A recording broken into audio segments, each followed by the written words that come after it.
We have important new information this morning on the immigration crackdown in Minnesota.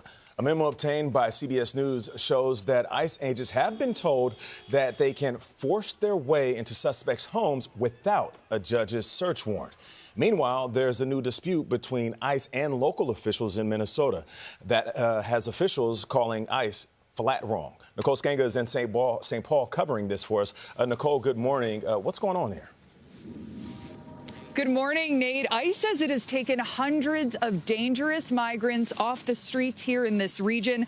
It also accuses state and local law enforcement officials of interfering with immigration enforcement, even letting some suspects go free. Now, CBS News has reviewed state records that suggest some of those alleged criminals were already in prison or under state law enforcement supervision. And Minnesota's top corrections official, his name is Paul Schnell, we spoke with him yesterday, seemed genuinely astonished by the Trump administration's claim that the state is releasing criminals. Does it feel like the Department of Homeland Security is lying when it says that state authorities are not cooperating? It is fundamentally false. We cooperate with ICE and ICE detainers.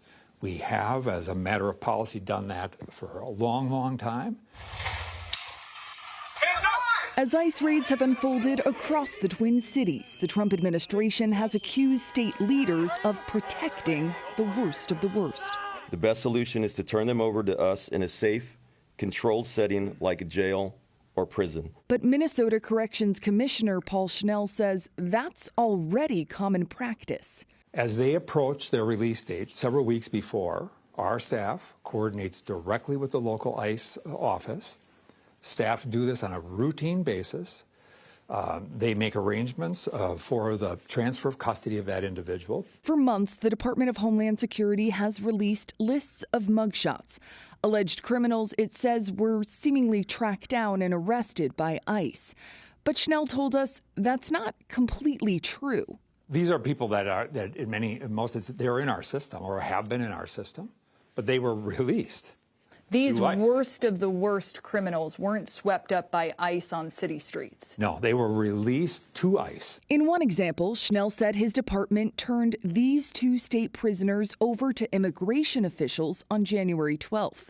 The next day, both appeared in a DHS press release highlighting people who'd been arrested in ICE operations.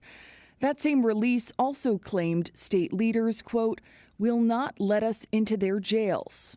Coordinated that transfer of custody, and the next day they showed up on a DHS list of among the these worst people, of the worst list. Among the worst of the worst. And yet, exactly what should have happened, happened. You say you need it to stop. We need them to stop telling stories that are simply untrue.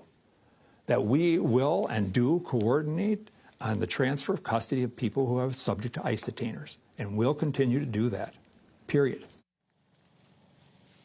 We should add that Minnesota Corrections said they didn't even have criminal records for some of the alleged felons that ICE says they've arrested. Now, we did reach out to the Department of Homeland Security for clarity here.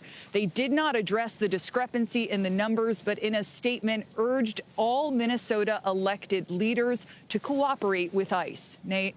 Nicole, thank you.